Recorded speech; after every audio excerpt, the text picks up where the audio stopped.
Welcome to Shanti-Peace for Mathematics. In this video, we are going to discuss about a spectrum of a normal operator. So before that, let us recall what we have did in my previous two videos. So let us consider H will be the Hilbert space and T is a bounded linear operator. Then we know that the spectrum of T is defined as set of all lambda belongs to K, that is a field, such that T minus lambda I is not invertible. The eigenspectrum of T is defined as set of all lambda belongs to K, T minus lambda I is not 1, 1, which is equivalent to saying that there exists some non-zero element such that T minus lambda I x is 0. So which is write down in this fashion. Next one is approximate eigenspectrum, which defined as set of all values of lambda for which T minus lambda I is not bounded below. Why it is known as approximate eigenspectrum?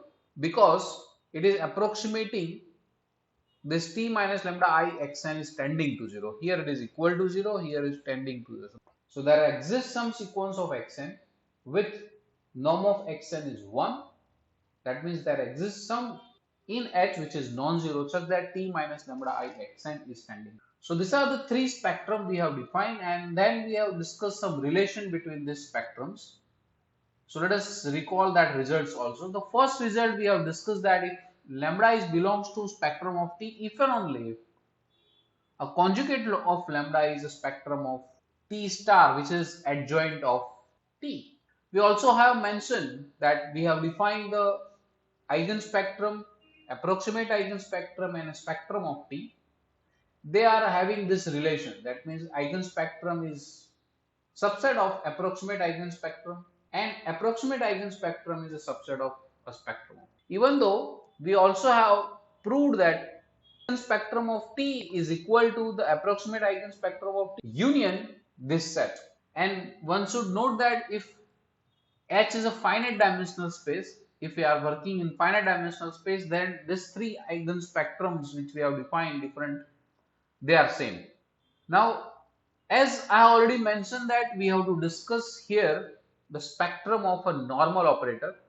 So we know that a normal operator means that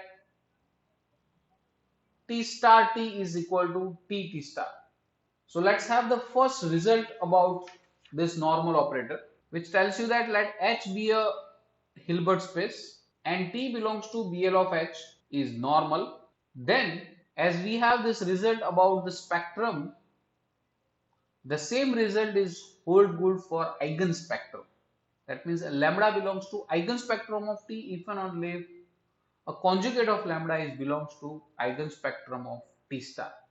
So lambda belongs to eigenspectrum of T if and only if lambda conjugate belongs to eigenspectrum of T star. We have this, so we can say that T minus lambda I is not 1, 1. If and only if I can say that T star minus lambda I is not 1. But it is not 1, 1, that means there exists some x belongs to H with norm of x is 1 such that T minus lambda I x is equal to 0 if and only if, so T minus T, so T star minus lambda conjugate I x is equal to 0. Here is also conjugate K. So it is equivalent to saying that if this is true, then this is also true. So now let us try to prove this statement. So suppose that lambda is below eigenspectrum of T, which is if and only if we can say that there exists x belongs to H with norm of x is equal to 1 such that T minus lambda I apply at x is equal to 0. We have seen one result about the normal operator. If T is normal, if and only if norm of Tx is same as norm of T star x. For every x is in H, this is true. Now as T is normal, we also can say that T minus lambda I is also normal, which is easily can see that is T minus lambda I star into T minus lambda I. But we know that t minus lambda I star can be written as lambda star minus conjugate of lambda into I star, which is I, t minus lambda I. Now if I multiply this two, this will can say that t star into t minus t star into lambda I minus lambda conjugate I into t plus lambda into lambda conjugate into I square, but it is I. So finally what we have is a t star into t minus lambda t star minus lambda conjugate t plus mod of lambda square. Similarly, you can have t minus lambda I, t minus lambda I star will be same as t minus lambda I into t star minus lambda conjugate I, and if you simplify in the same manner as we have discussed here, it will gives me the same quantity, that is t star minus lambda conjugate t minus lambda t star plus lambda square. It is exactly same as t star t because t is normal, so we can have this. Therefore, I can say that t minus lambda I is a normal operator. And as we have seen that if t is normal, then this is true. So I can say that therefore norm of t minus lambda ix will be same as norm of t minus lambda I star x. As we have seen that if lambda is belongs to eigenspectrum of t, if and only if there exists x belongs to h with norm of x is equal to 1 such that t minus lambda I at x is 0. Now if I apply this quantity here, that means if this norm is 0, that means this quantity is 0. If this quantity is 0, that means t star minus lambda conjugate I at x is also 0. So I can say that means if and only if x belongs to h with norm of x is equal to 1 such that t minus lambda I star at x is equal to 0. So it means that lambda conjugate is belongs to eigenspectrum of t star. So hence what we got is if t is normal, then if lambda belongs to eigenspectrum of t, if and only if lambda conjugate is belongs to eigenspectrum of t star.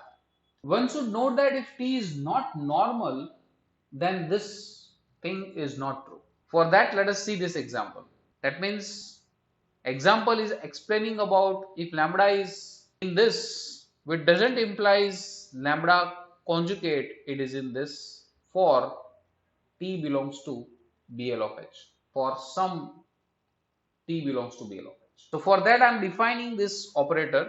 So define S from L2 to L2 S, which is the right left shift operator, which is defined as S of x1, x2 up to so on is equal to x2, x3 and so on.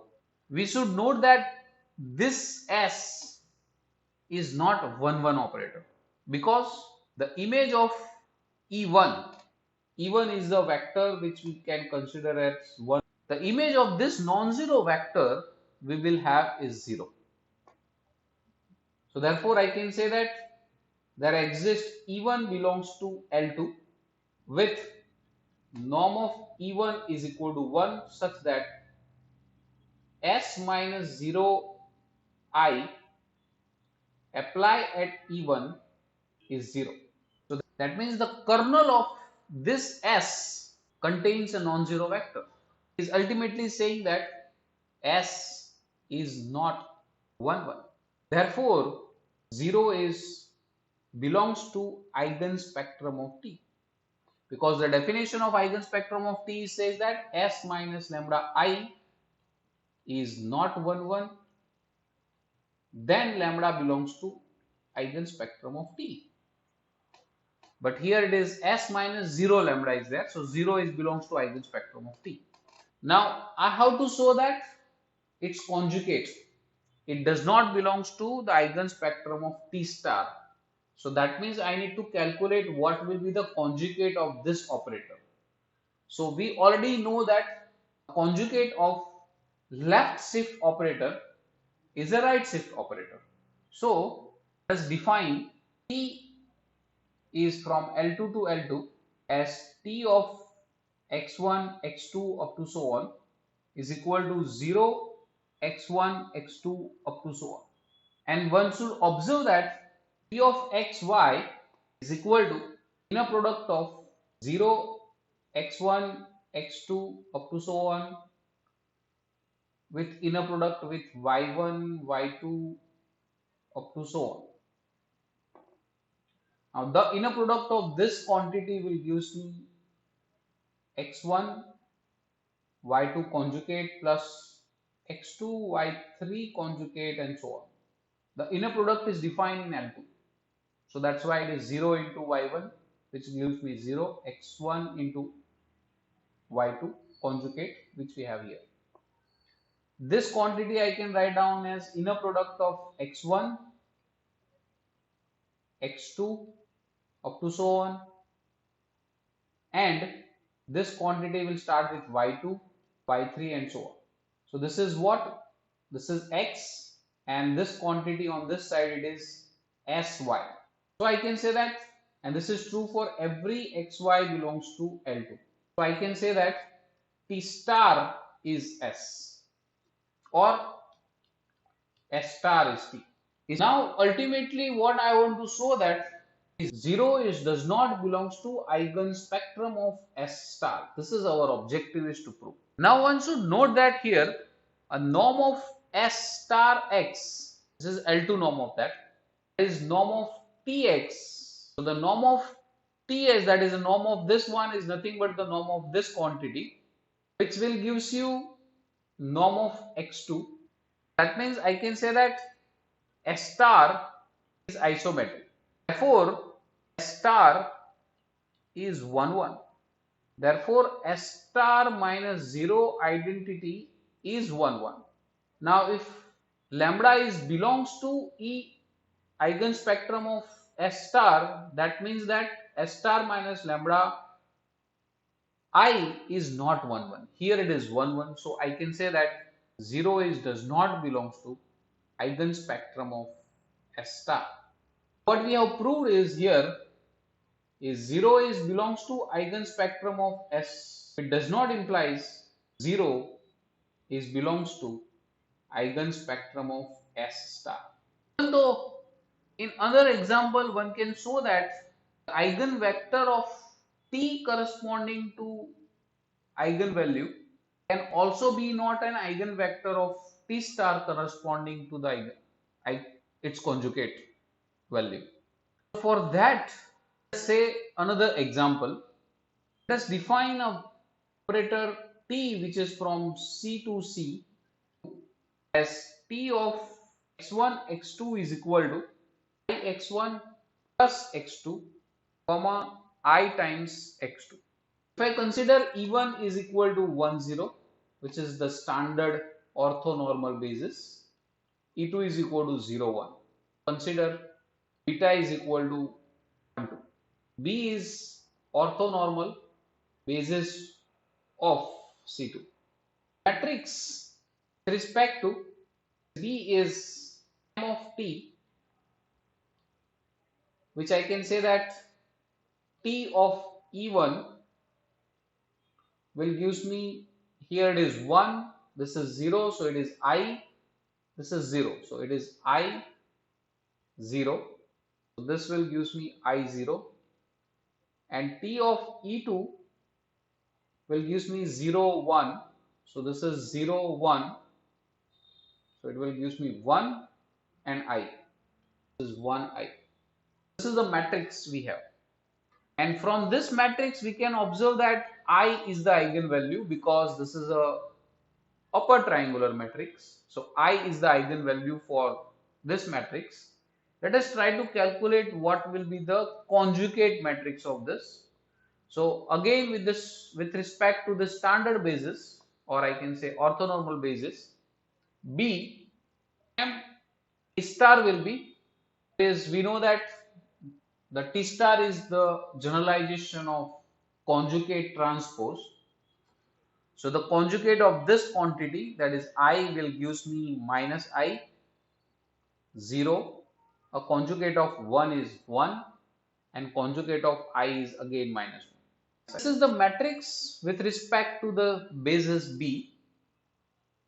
We have a linear operator, that is T star of x1, x2. We got by multiplying this matrix with the vector x1, x2. So it is I times minus I times x1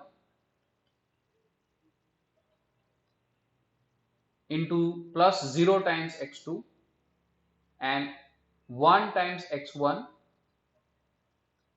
minus I times x2. So this is the linear transformation, or I can say adjoint of a given operator T, which we have here, is there. Now what I will show, I want to calculate what is the eigenvector. So I'll start with, and from this it is obviously we can see that this I is the eigenvalue.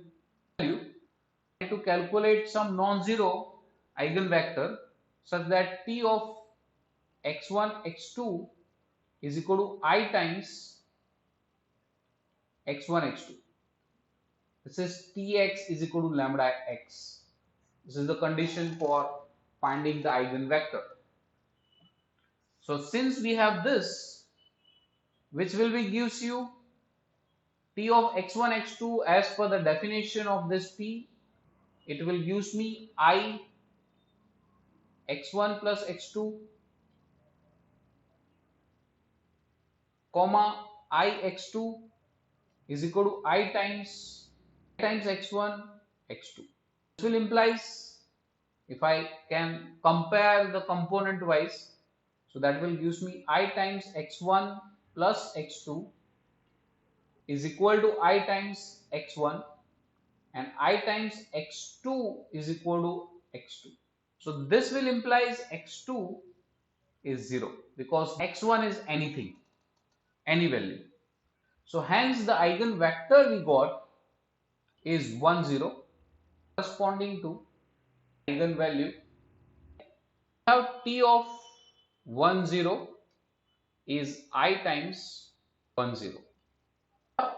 I can say that T of E1 is I times E1.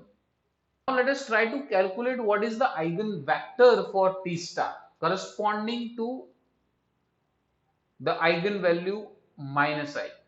Why? Because this is a lower triangular matrix. If I want to calculate the eigenvector, I have to start with T star of x1, x2 is equal to minus I times x1, x2. This is the value of lambda minus I. So it is T star x is equal to lambda times Tx we have.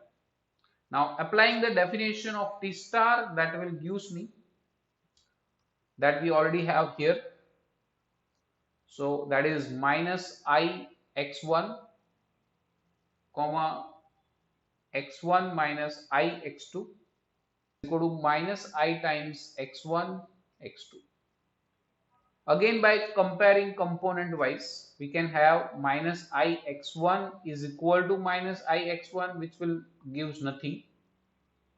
But in the second quantity will gives me x1 minus I x2 is equal to minus I x2. So that quantity will get cancelled and we will get x1 is 0 and x2 value is anything. So here the eigenvector we got is 0, 1 corresponding to eigenvalue minus I for T star. So hence what we can say is eigenvector of T corresponding to never be an eigenvector of T star corresponding to minus I. Yes, this note here is T is not normal. In both the example here we have discussed, that means in the previous first example we have discussed this. This is also not normal operator, and in the second example we have discussed that is also not normal operator. So in the first example what we have discussed is if T is not normal, then it does not having this property.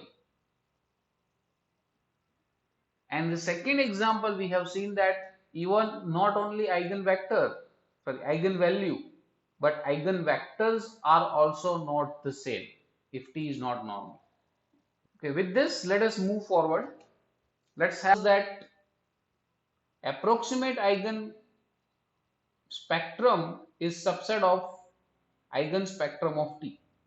Any bounded linear operator this is true. But if you consider T as a normal operator, then these two quantities, these two sets are same. So let us have that result, that let H be a Hilbert space. T belongs to BL of H, normal. So that spectrum of T is same as approximate eigenspectrum of T. So let us recall some results which we have discussed earlier. We already have proved that eigenspectrum of T is equal to approximate eigenspectrum of T union mu conjugate such that mu is belongs to eigenspectrum of T star.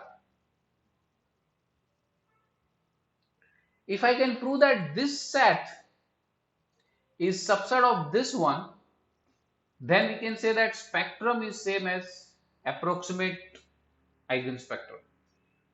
We shall show that this quantity, that means this set, mu conjugate, mu is belongs to eigenspectrum of T star, subset of one. Starting with one element here. So let belongs to mu conjugate, where mu is belongs to eigenspectrum of T star.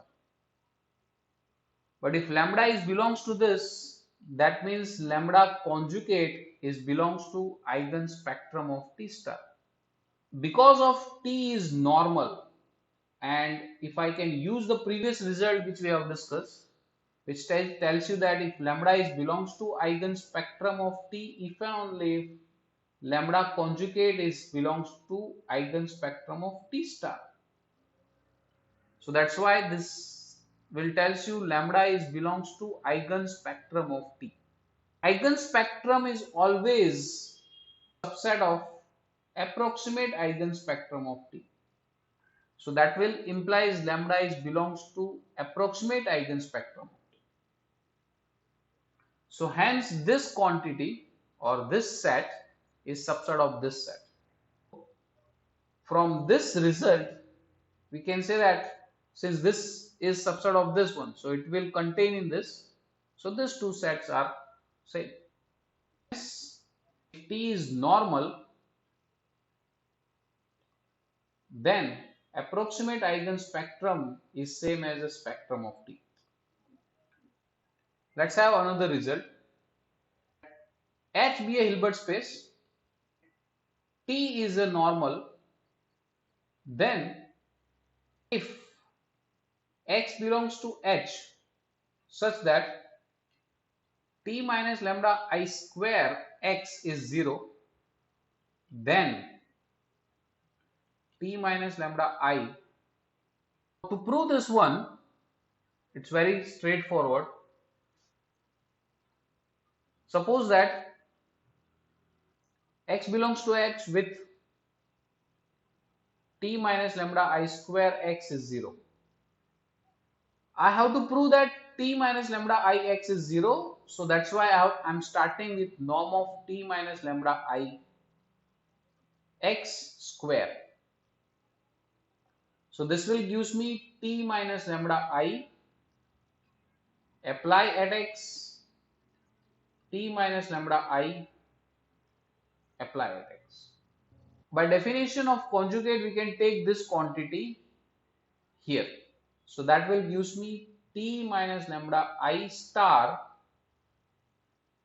t minus lambda I apply at x comma x.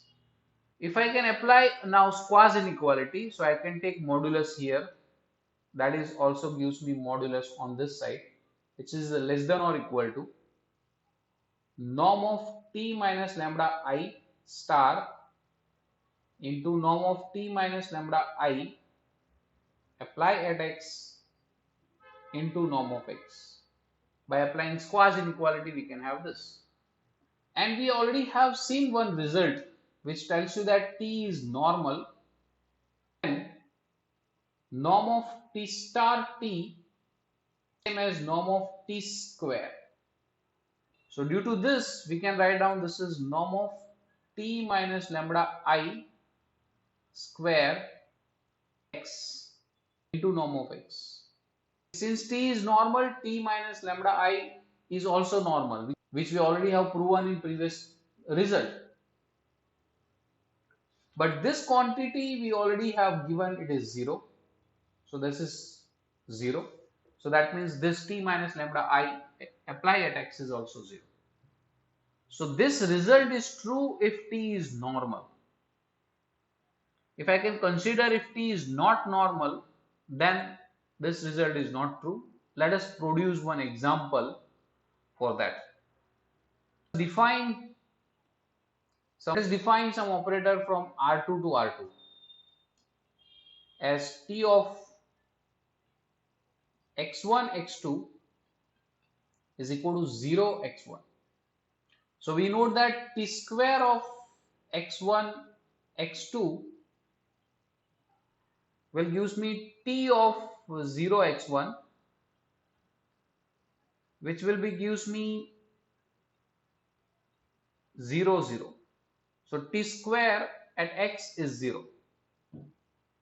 Therefore, we can write t minus 0 I square at x is 0 for every x is in H.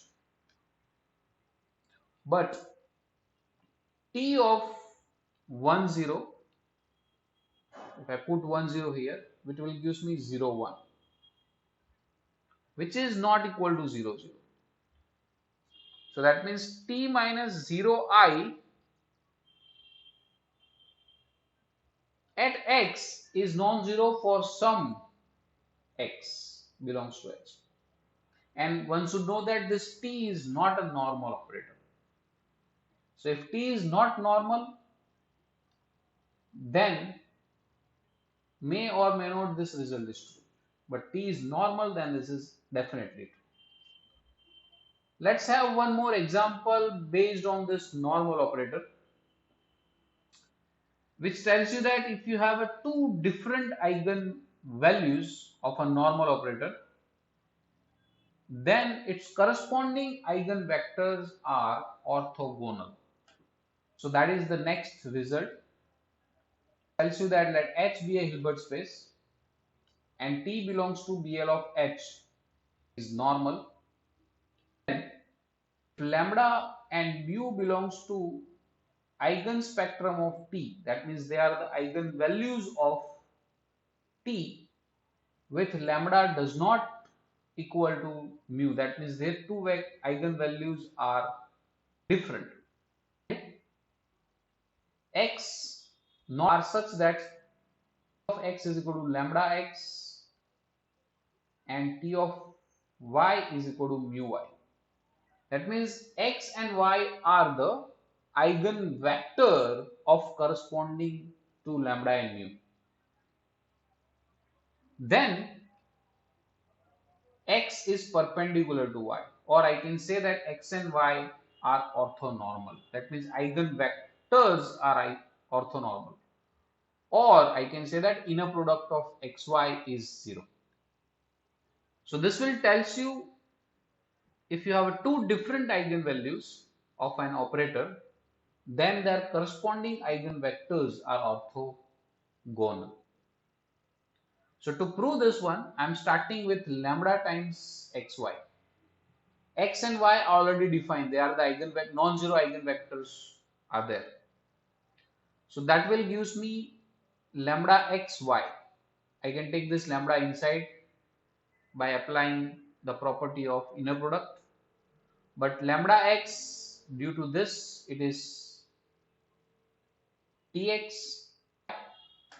That I can write down x t star y. But this will gives me x mu y, because mu conjugate y. Because we already have seen that if t is normal, then if lambda is belongs to eigenspectrum of t, which double implies lambda conjugate is belongs to eigenspectrum of t star, that is adjoint of t. So that's why we have this.